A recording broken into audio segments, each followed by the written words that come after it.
of our Graduate Student Association.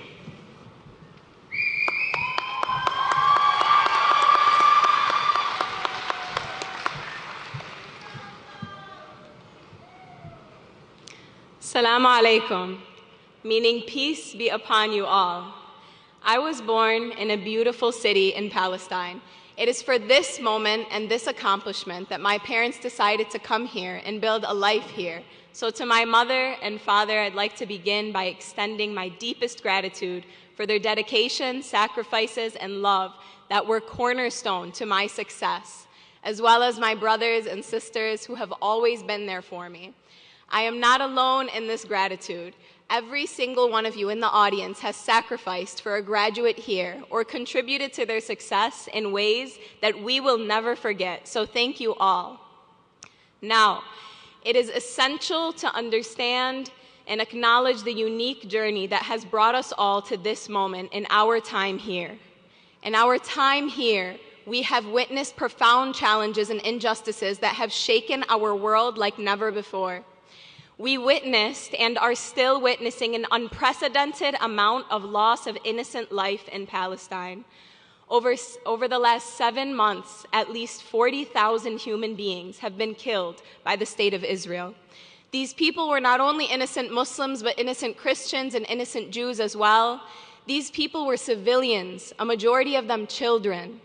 We have witnessed the demolition of one of the oldest churches in the world, of mosques, of universities, and even of designated safe zones by the United Nations. Although today is a day of accomplishments and happiness, this is a difficult reality that we must acknowledge as we proceed to the next chapter of our lives. Why, you may ask? Because we, the people, are funding these horrors with our tax dollars. Every single one of you will continue into your professional lives and be impacted by this. Consider the following. The fact that teachers who quite literally shape our future are paid less than an average full-time employee, or that 1.2 million veterans who put their lives on the line for this country, that they live below the poverty line, or that our top health insurance companies made nearly $69 billion in profits the same year that 68,000 Americans died due to a lack of access to health care. We are the generation that must address these issues at home. We must ask why we have sent around $320 billion in foreign aid to a state convicted of war crimes, countless violations of international law, and who are on trial for genocide, while Americans are dying due to lack of access to health care. This is the message that I want to leave you all with today, that we are the generation. A testimony to that statement is the thousands of beautiful, brave students, faculty, and administrators who are camping outside of universities demanding for a better use of our funds.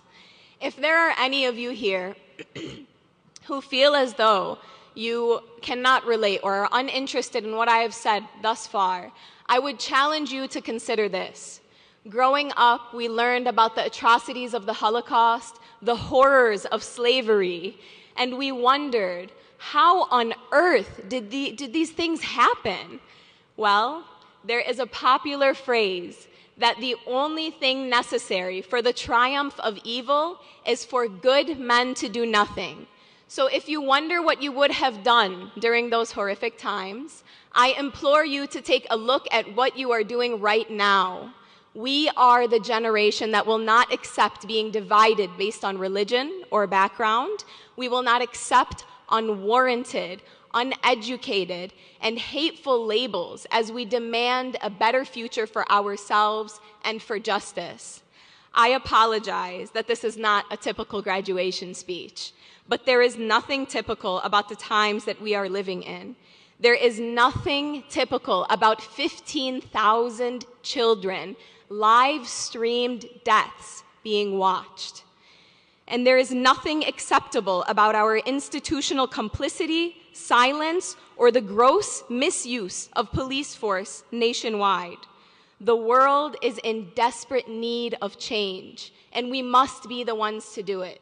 So this goes to everybody here today, my friends and family, professors, deans, and my fellow students. We must use every opportunity we have to make change, no matter how scary it is.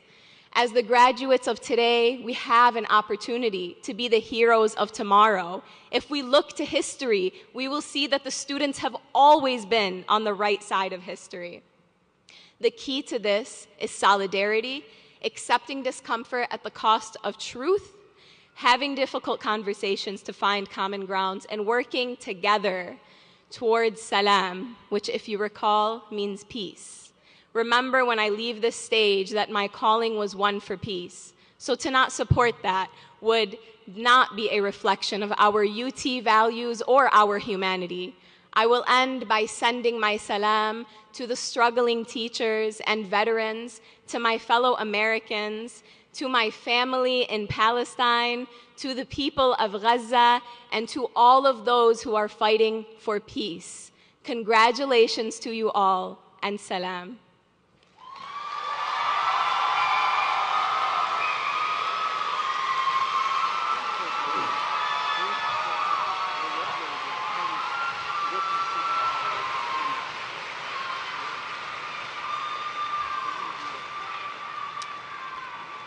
As stated earlier in the program, invited speakers are sharing their personal views and do not represent the views or values of the University of Toledo.